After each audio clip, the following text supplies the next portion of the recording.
Well, this week, Wayne Button continues to review kids' books for us, with a book about our very own Cain's Quest. And Wayne Walsh is going to be here with stories or a review of The Crown on Netflix. First, though, we're going to talk about that book, They Did Not Quit. This is Wayne Button's nephew Cam and his niece Nora, and he's reading them that story. Two ladies from opposite sides of North America, Rebecca from Alaska and Corrine from Labrador. Both ladies loved the snowmobile, and soon they became snowmobiling sisters. You never been on a snowmobile? None of us have, but I know what it is. You know what it is? Okay, next time you come to Labrador, we'll put you on a snowmobile, okay? They both dreamed of racing in Cain's Quest, snowmobile endurance race, so they decided to race together. Snowmobile racing is a tough sport, so the two needed to train for the big race. They exercised daily for nearly 2 years. Cam, do you exercise daily? Sometimes. How about you, Nora? Yeah? No, you don't exercise daily? Okay, smart. They rode their snowmobiles for hundreds of miles to practice until finally it was race day. They drove in blinding snow, but they did not quit. They went the wrong way and had to turn around, but they did not quit. They rode over snow and ice for 3,205 kilometers until they finally made the finish line. Do you know how long 3,205 kilometers is, Cam? No. It's like to the moon and back. Do you believe that? That's like 2,100 miles. Yeah, close. The two ladies made history because they did not quit. Now, Cam, you know what's interesting about this book? What? It's a true story. They actually drove all around Labrador for a week. Do you believe that? No, I do not. You don't believe it? How about you, Nora? Do you believe it? Yeah? It's a true story. Two girls did it. I even knows one of them. And that's Wayne Button reading the book They Did Not Quit to his niece and nephew, Cam and Nora. Good morning, Wayne. It sounds like they really enjoyed it. They did, Janice. I think the most interesting part, really, of the book, like we talked about with Cam and Nora, was that it's a true story. I think that's really cool when you read that to a kid, to end it like that, especially if they're not from here and they don't know anything about it. I think that's probably really the most unique thing about the book I found. Now, we heard from Corrine just in the last half hour of the show talking about her book, but what was it about this book that made you want to pick it up? Well, I mean, one is just being really proud, being someone in Labrador, seeing an author from Labrador, it really made me want to pick it up. So I want to own this regardless. I think it's a cool little piece of Labrador history and nostalgia that everybody should have on their shelf, and it's not like it's expensive, so I wanted to have it anyway. But there's a couple distinct things about this book that I really like compared to the other child's book. I mean, one, like I said, it's a true story, and I think that's really cool.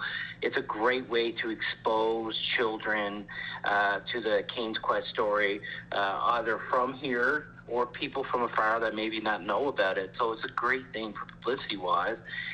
But it's also written with an underlying tone of do not quit and female empowerment. So it's a nice little message for children as well. It's not put in there to be comical. Like, there was nothing in the book that made Cam and Nora laugh. So it's a great little undertone message that you want to give to children. And the other thing I really liked as well is that it almost feels like it's cheating a little bit. I mean, I got this $13 book, and it probably has thousands of dollars of paintings in it. That's the real cool thing about it. Tyrone Elliott, who's also originally from Labrador, the book isn't just like illustrations drawn, it's actually paintings. Some of these paintings, like the one at the end with the two girls together, I mean, I hope they have that hanging on their wall because it's a beautiful painting. Like, you could take it and frame it. So it's almost like having a piece of art as well in your hand. So those three things really stood out for me about the book, and just like I said, being really proud about the story as well as a Labradorian. And I understand that Tyrone painted maps that are included in the book as well. Yeah, he has some cool maps that are painted in arbitrary detail where it's not like, crazy detail, but it's a nice painting where it can show the children the different points with flags where they stopped and maps out how far 3,205 kilometers are. So he does a great job of doing that.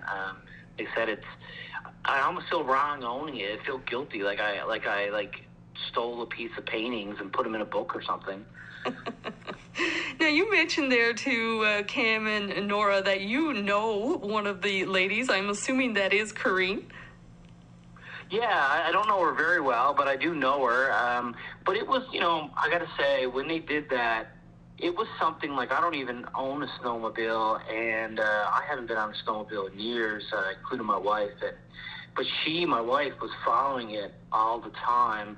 Like I said, it was such a female empowerment story, and it was so sweet to see little kids in Hopedale and Cartwright, and they had these signs, rooting for the girls to finish. And my wife embarrassingly tells me that she even broke down crying when they won, when they finished. And she doesn't even ride a skidoo. So it's such a beautiful story to see anyway, and I'm just so happy and proud that they took the effort, Corrine and Tyrone, to put this in a book to have it on my shelf forever. Yes, so of course she was the first woman to ever enter the Cane's Quest race, Corrine was, and the first female team to finish. So there's lots for her to be proud of. Who would you recommend this book to, Wayne? This is definitely something people should already have on their list for a great Christmas stocking gift for children of Labrador. And even, like I said, my niece and nephew, Cam and Nora, to expose some children in other provinces and the country to this story. Anybody that's a snowmobile lover, anybody that follows Cane's Quest, and anybody who really wants to sit down, particularly with their little girl, and probably have a good empowerment female story, this is definitely something that they should read to their kid. So I have a question for you here this morning. You've mentioned you don't have a snowmobile. You told Nora you would take her snowmobiling the next time she's in Labrador. Has this book inspired you to go out and perhaps take up the sport of snowmobiling? Well, I love snowmobiling. The only reason I honestly don't have one is I just know it would sit in my backyard and be used maybe once every 2 years. So it would kind of be a waste of money. That's what I tell a lot of people. They're like, "How come you don't buy one?" And I'm like, I work too much, and then I'm reading for you guys all the time, so I can't be on the snowmobile that much. So, but yeah, no, it definitely inspired me that when they come up, I'll connect with somebody and get them on it for sure. Maybe, Wayne, you'll have to take a book and head out on snowmobile and spend the day out in the wilderness reading. That's right. That's what I'll have to do. Definitely going to take some pictures for the Facebook page for that. Perfect. Thanks so much. All right, thanks, Janice. Have a good week now, okay? You too. And that, of course, is our book reviewer, Wayne Button. Did we do anything after this? Funny feeling we did. We were watching TV. Watching TV. We were watching TV. Watching TV. Well, Wayne Walsh is here now with his TV pick for the weekend, and this week he's reviewing The Crown. Good morning, Wayne. Good morning. How are you? I'm not too bad. Yourself? Great for Friday. Now, Hit the weekend. We're all excited. absolutely. Are you going to be spending the weekend watching The Crown, or obviously you've already seen it? I've seen it. There's 3 seasons, and it came in a while ago, so I just wanted to point out that it's there for people to see. I know everybody might have heard it's a big hit, but I'd say my weekend will be spent outside if I can do it while the summer's here. But if the rains are hitting, we'll definitely be squeezing together and trying to get some family time in while watching a bit of TV or movies. So what was it about The Crown that made you want to watch it?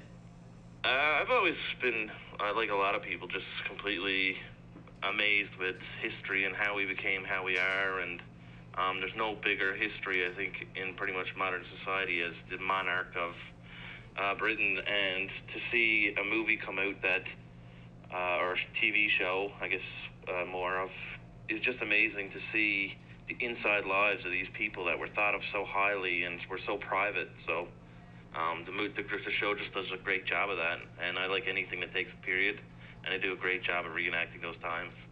Were you surprised that you liked the series? I was and I wasn't.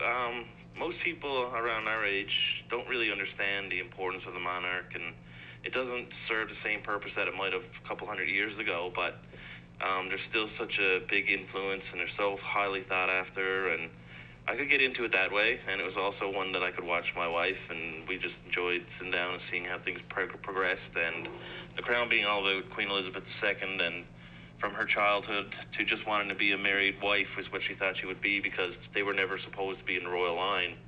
Due to her uncle advocating the throne, they kind of got thrown into it. So to see her come from just being a girl who wanted to marry the man of her dreams to pretty much putting her entire life aside, because I think the best way they put it is, today you're going to say goodbye to Elizabeth Mountbatten, her married name, and she's going to be the queen from now on. And Prince Philip had to make a lot of sacrifices when he was getting into marrying a royal, but she was never meant to be the queen. Now, that's one of the series that you enjoy, The Crown, but I understand you also have a couple of misses to warn people about this week. What are they? Yeah, I try and get some different varieties involved when I think about doing these talks on Fridays, and I've been trying to find some new shows and something to keep people interested, and there's a couple new ones that came out that I tried to take in, and I just never got to them, or they weren't as highly rated as I'd like to, and I tried to watch the new Unsolved Mysteries, and that was a great show, but one of the things about the Unsolved Mysteries from our youth and growing up, besides the music giving everybody chills, was there's no host in this one. And I always remember Robert Stack's more or less creepy voice that would get you at the end. So I like the stories, but it's just a little bit different setup. So I just want to give people a heads up that even though it's not the same, it got the same kind of message, but it's not done in the same format. Anyone who's a comedy fan of stand-up, I don't usually do a lot of stand-up talk here, but Jim Jeffries has been one of my favorites since George Carlin's days, and he put out a new special. Definitely adults who have a wide perspective on things. And the other one I tried was Home Game. Home Game is a short Netflix series about these different sports that's in the world, from the Highland Games to Florence has these almost rugby with no rules matches that only happen once a year. It was good, but it wasn't as entertaining that my weekend or my night is probably not going to be enticed as a family to sit down and watch that. But it's not that it's boring, but we can probably move it on to when you're finished watching a lot of other things. Now, I understand you're also looking for some suggestions for a good action movie. Yeah, well, like I just previously mentioned that I try and find something from every kind of variety for all of our listeners, that whether it be a stand-up show, or if it's a documentary I've done a bunch of, or even Garth Brooks and also on like that. But what I find in our new days, and maybe I'm missing something, so I just wanted to put it out there to anyone who's actually listening, that I'm trying to find an action movie, like an action movie that I can come here and people can listen to and actually go back and watch it and get pumped up and get their popcorn and wonder how the end's going to happen, because I remember growing up that action movies were such a big deal. Like, this is 2020 and we still talk about Die Hard every Christmas. The Bad Boys series came out and so on and so forth, and there was all kinds of action movies. And I find these days there's not much of a focus, and I know there's a lot going on in the world, but sometimes you just want to sit down and get that guilty pleasure of, big explosions, big bombs, a good mission, something along those lines. So I was hoping that maybe some listeners might be able to help me out, and if they can post something on the Labrador Morning Facebook page of a movie that they might have seen that would hit this criteria, that, like a little sleeper that we don't know about, that I would like to watch. And if I see that there's a lot of people putting in the same one, I'll definitely try and watch it and review it as soon as I can. But I'm really in need for that one that, you can talk about with your friends when you come to work the next day and say, this is a great movie, you guys need to see this. Well, Wayne, I'm going to be looking for those suggestions too, because as you're saying about explosions and things, I'm nodding in agreement. I like those kind of movies myself. So we'll see if we can get some suggestions for you. Thank you so much for telling us about The Crown and the other picks that you have this morning. Oh, you're welcome. I hope everybody enjoys their weekend. And I hope you enjoy yours. Thanks a lot. Thank you very much. And that is Wayne Walsh, who is our TV reviewer.